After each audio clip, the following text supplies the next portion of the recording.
From the Diary of Bill Lowy, Wednesday, October 7th, 1964. Mohawk aircraft was shot down about 6 miles from here. The pilot, noticing that one engine was on fire, jettisoned his .50 caliber guns and ammo to attempt to lighten his load and bring the aircraft to our runway. It was soon evident that he couldn't make it, so he and his ARVN observer jumped to safety. Neither of them were injured. The guns then became the big concern. 3 UH-1Bs were dispatched to the area to look for the guns. While looking for them, one helicopter took 6 hits, but no one was injured. Only one gun was recovered, so we can expect to get shot at by the other one. In this entry, Poppy describes a tense and dangerous situation involving a Mohawk aircraft, a versatile reconnaissance plane used by the U.S. Army during the Vietnam War. The OV-1 Mohawk has twin turboprop engines and was equipped with advanced surveillance equipment as well as some armaments, like the .50 caliber guns mentioned here, to support ground operations. These planes played a crucial role in gathering intelligence, often flying low-altitude missions over enemy territory, making them susceptible to ground fire. In this instance, when one of the Mohawk's engines caught fire, the pilot's quick thinking likely saved his life and that of his ARVN observer. Jettisoning the guns and ammo was a strategic move, giving them a chance to make it to safety. The fact that only one of the guns was recovered afterwards highlights the unpredictability of these operations. Losing military equipment to enemy hands was always a concern, especially given how critical weapons could be used against U.S. forces. This situation encapsulates the irony that soldiers often face, as Poppy expresses that they could be shot at by their own weapons. This entry includes Poppy's first reference to the UH-1 Iroquois, nicknamed the Huey, which is the most iconic helicopter of the Vietnam War. It was developed by Bell Helicopter in the late 1950s as a multi-purpose aircraft and was initially designed for medical evacuation, also known as medevac. It quickly became a versatile aircraft capable of being fitted with machine guns, rockets, and other armaments for offensive combat missions. It first saw action in Vietnam in 1962. The UH-1B had a top speed of about 127 miles per hour and could carry up to 7 soldiers or several injured soldiers on stretchers in medevac configurations. The helicopter was valued for its mobility and ability to quickly move troops or wounded personnel out of dangerous situations. The multi-use nature of the Huey made it a lifeline for soldiers on the ground, but also a target for enemy fire, as seen in this entry, where a UH-1B took 6 hits while searching for the jettisoned .50 caliber guns. The significance of the UH-1 cannot be overstated. It became a symbol of the Vietnam War and played a pivotal role in the lives of the soldiers who flew and relied on it. It was the main aircraft used by Poppy during his time with the 114th Aviation Company, and the helicopter's significance in the war directly reflects the complicated nature of U.S. military service in Vietnam. This is also the first entry where he mentions the ARVN, or Army of the Republic of Vietnam, which was the military force of South Vietnam during the American involvement in the Vietnam War. Established in 1955, the ARVN was tasked with defending South Vietnam against the communist forces of North Vietnam and the Viet Cong.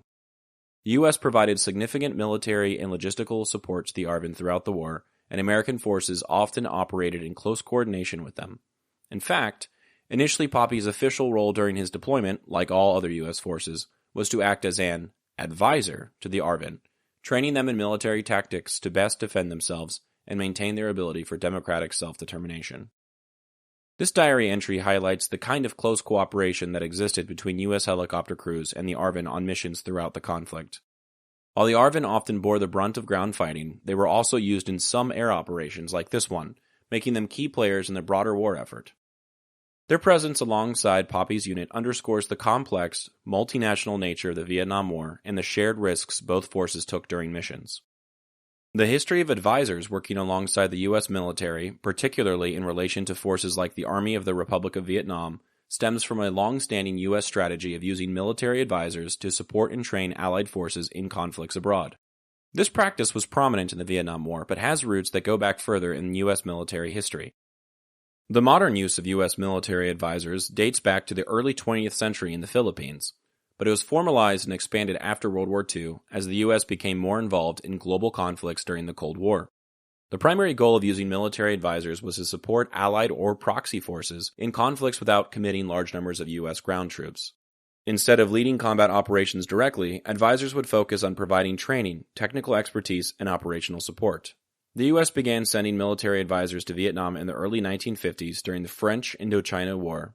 At this time, Vietnam was still a French colony, and the U.S. provided financial and logistical support to the French effort to combat the communist forces led by Ho Chi Minh.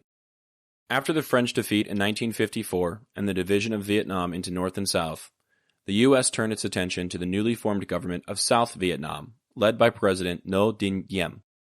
In 1955, the Military Assistance Advisory Group was established to help train and support the ARVN and other South Vietnamese forces. The advisors were tasked with organizing the South Vietnamese military, training them in U.S. military tactics, and assisting in counterinsurgency efforts against the growing communist threat from the North and the Viet Cong in the South. U.S. advisors embedded with ARVN units at various levels, from small infantry teams to headquarters staff. They provided guidance on tactics, coordinated air and artillery support, and helped with logistics and communications. As we can see from this entry as well as Poppy's experiences more broadly, the advisors often accompanied ARVN forces in routine operations, placing themselves at risk, and were involved directly in combat. One of the central ideas behind this advisory strategy was the Vietnamization of the war effort, with the goal of gradually enabling South Vietnamese forces to carry the bulk of the fight against the communists. U.S. officials hoped that with enough training, equipment, and support, the ARVN could maintain stability without a large-scale American ground presence. Despite their efforts, U.S. advisors faced numerous challenges in working with the ARVN. Language barriers, differences in military culture, and political issues within South Vietnam made the advisory mission complex. Corruption, poor leadership, and low morale among some ARVN units also hindered the effectiveness of U.S. efforts. The ARVN's performance was often inconsistent, with some units performing admirably, while others struggled in the face of the Viet Cong and North Vietnamese Army. As the war escalated, many U.S. advisors grew frustrated with the limitations they encountered. The ARVN was heavily dependent on U.S. support, particularly in terms of air power, logistics, and firepower, and struggled to operate independently. This led to an increasing U.S. military presence, culminating in the official U.S. deployment of ground combat troops in 1965. After several years of serving primarily in advisory roles, U.S. forces took on a more direct combat mission as the war escalated. Even so, military advisors remained embedded with ARVN units. As U.S. ground forces began to withdraw under President Nixon's Vietnamization strategy, starting in 1969, the role of the U.S. advisors became even more crucial. They were expected to ensure that the ARVN could take over primary responsibility for the war effort. The legacy of the U.S. military advisors in Vietnam is complex. While they were instrumental in shaping the ARVN and providing vital operational support, the broader challenges of the war often limited their effectiveness.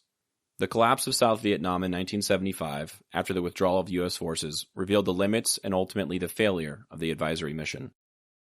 The story of U.S. advisors in Vietnam, including their collaboration with ARVN forces, reflects both the strengths and limitations of the advisory approach in warfare.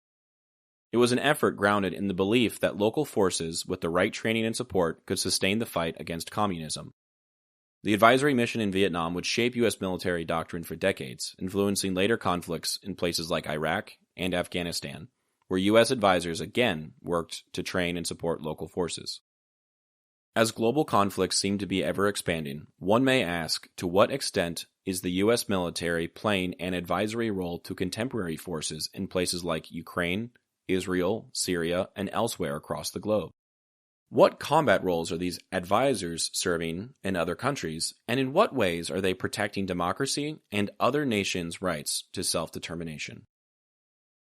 The photo I chose for today shows a Mohawk airplane on the tarmac of what is presumably Poppy's base in Vinh Long. To the right of it looks to be an H-34 helicopter. There are palm trees in the background. The grooved concrete in the foreground of the photo provides forced water escape for the runway.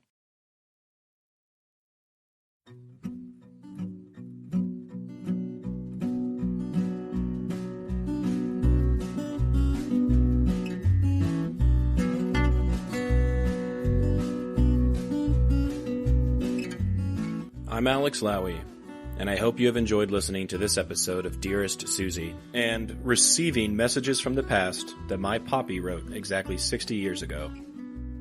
I sincerely appreciate your time and interest. Please consider following the podcast on your preferred platform, and if you're enjoying it, I kindly ask that you take the time to rate the show and leave a review. Also, please follow the project on YouTube, X, and Instagram. All likes, comments, shares, and reviews will help grow the reach of this story. The links for these things should be in the description of this episode. Please feel free to email me at dearestsusiepodcast@gmail.com if you have anything you'd like to say. I'd love to chat or to hear about your stories as well.